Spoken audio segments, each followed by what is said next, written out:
سیرت النبی صلی اللہ علیہ وآلہ وسلم اس کتاب کا ٹائٹل ہے، اور اس کتاب کے رائٹر ہیں حضرت مولانا صفی الرحمان مبارک پوری۔ ناظرین، روزانہ کی بنیاد پر ہم آپ کے سامنے کم از کم ایک ویلاگ رکھتے ہیں، اس امید سے، اس یقین سے کہ آپ خود بھی سنیں گے اور دوسروں تک پہنچائیں گے۔ ناظرین، شاہ فارس خسرو پرویز کے نام یہ خط ہے، اور یہ خط ہے حضور اکرم صلی اللہ علیہ وسلم کا، اور یہ ٹاپک ہے بادشاہوں اور عمراء کے نام خطوط۔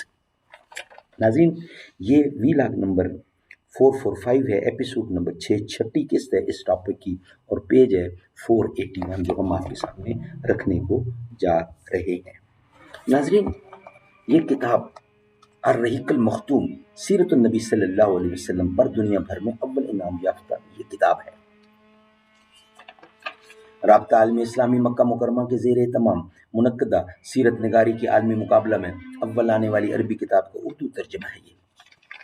بسم اللہ الرحمن الرحیم، یسقون من رحیق مختوم، یہ لوگ سر بمہر شراب پلائے جائیں گے۔ بسم اللہ الرحمن الرحیم، وَإِن تُطِیعُوهُ وَتَهْتَدُوا، اور اگر اس کی فرما برداری کرو گے تو راہ پاؤ گے۔ سبحان اللہ، سبحان اللہ۔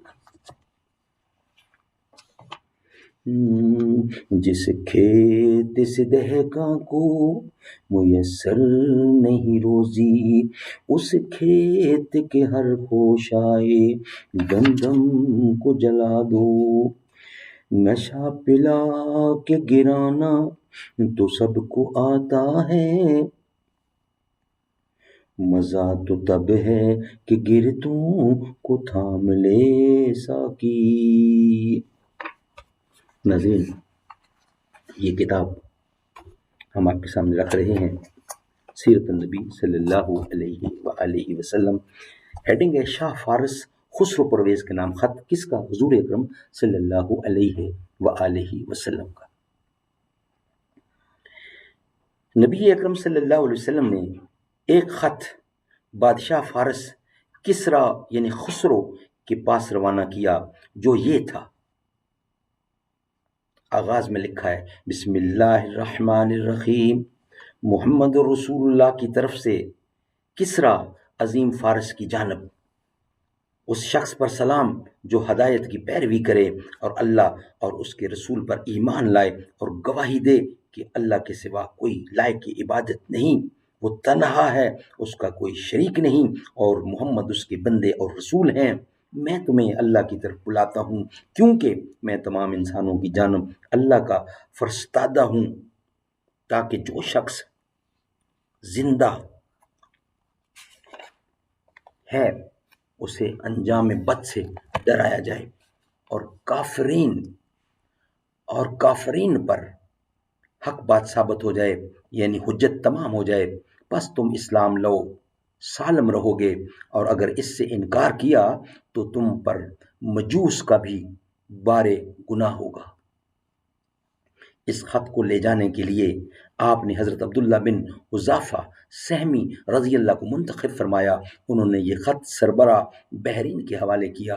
اب یہ معلوم نہیں کہ سربراہ بحرین نے یہ خط اپنے کسی آدمی کے ذریعے کسرا کے پاس بھیجا یا خود حضرت عبداللہ بن حذافہ سہمی کو روانہ کیا۔ بہرحال جب یہ خط کسرا کو پڑھ کر سنایا گیا تو اس نے چاک کر دیا اور نہایت متکبرانہ انداز میں بولا، میری رعایا میں سے ایک حقیر غلام اپنا نام مجھ سے پہلے لکھتا ہے۔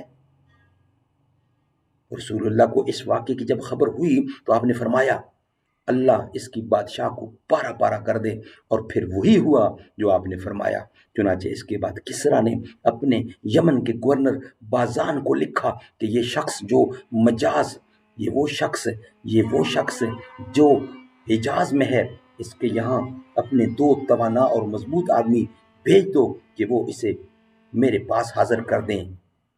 بازان نے اس کی تعمیل کرتے ہوئے 2 آدمی منتخب کیے اور انہیں ایک خط دے کر رسول اللہ کے پاس روانہ کیا، جس میں آپ کو یہ حکم دیا گیا تھا کہ ان کے ساتھ کسرا کے پاس حاضر ہو جائیں۔ جب وہ مدینہ پہنچے اور نبی کریم صلی اللہ علیہ وسلم کے روبرو حاضر ہوئے تو ایک نے کہا شہنشاہ کسریٰ نے شاہ بازان کو ایک مکتوب کے ذریعے حکم دیا ہے کہ وہ آپ کے پاس ایک آدمی بھیج کر آپ کو کسریٰ کے روبرو حاضر کرے، اور بازان نے اس کام کے لیے مجھے آپ کے پاس بھیجا ہے کہ آپ میرے ساتھ چلیں۔ ساتھ ہی دونوں نے دھمکی آمیز باتیں بھی کہیں۔ آپ نے انہیں حکم دیا کہ کل ملاقات کریں۔ ادھر عین اسی وقت جب مدینہ میں یہ دلچسپ مہم درپیش تھی، خود خسرو پرویز کے گھرانے کے اندر اس کے خلاف ایک زبردست بغاوت کا شعلہ بھڑک رہا تھا، جس کے نتیجے میں کیسر کی فوج کے ہاتھوں فارسی فوجوں کے پے در پہ شکست کے بعد اب خسرو کا بیٹا شیرویہ اپنے باپ کو قتل کر کے خود بادشاہ بن بیٹھا تھا۔ یہ منگل کی رات 10 جمادی الاولیٰ سن 7 ہجری کا واقعہ ہے۔ رسول اللہ صلی اللہ علیہ وسلم کو اس واقعے کا علم وحی کے ذریعے ہوا۔ چنانچہ جب صبح ہوئی اور دونوں فارسی نمائندے حاضر ہوئے تو آپ نے انہیں اس واقعے کی خبر دی۔ ان دونوں نے کہا کہ کچھ ہوش ہے، آپ کیا کہہ رہے ہیں؟ ہم نے آپ کی اس سے بہت معمولی بات بھی قابل اعتراض شمار کی ہے، تو کیا آپ کی یہ بات ہم بادشاہ کو لکھ بھیجیں؟ آپ نے فرمایا، ہاں، اسے میری اس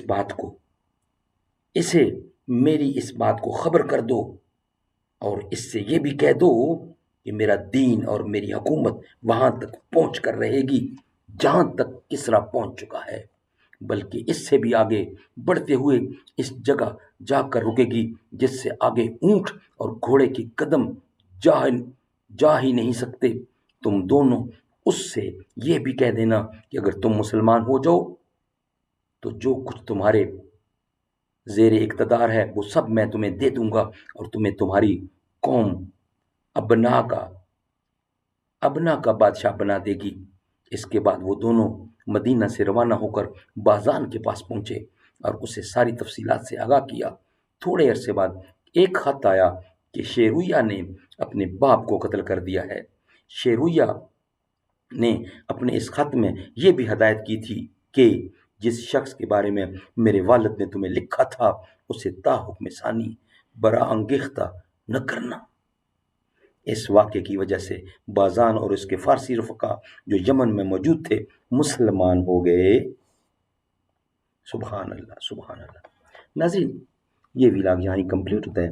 ہمارا جو نیکسٹ ویلاگ ہوگا اس کا ہیڈنگ ہوگا، یہ چوتھا پوائنٹ ہوگا، کیسر شاہ روم کے نام خط۔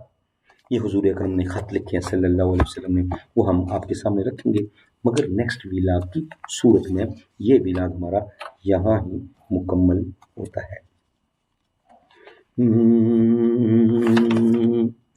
نہ ایسی زلفیں، نہ ایسا چہرہ، نہ یوں کسی پہ شباب ہوگا، جواب ہوں گے سبھی کے لیکن نہ مصطفیٰ کا جواب ہوگا۔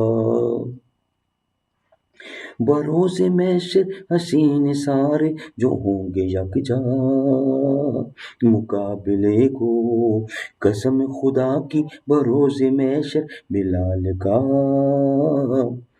انتخاب ہوگا۔ جو زلف بکھرے تو رات ہوگی، جو چہرہ نکلے تو دن چڑھے گا، پسینہ ان کا گرے گا جس پر وہی تو ذرہ گلاب ہوگا۔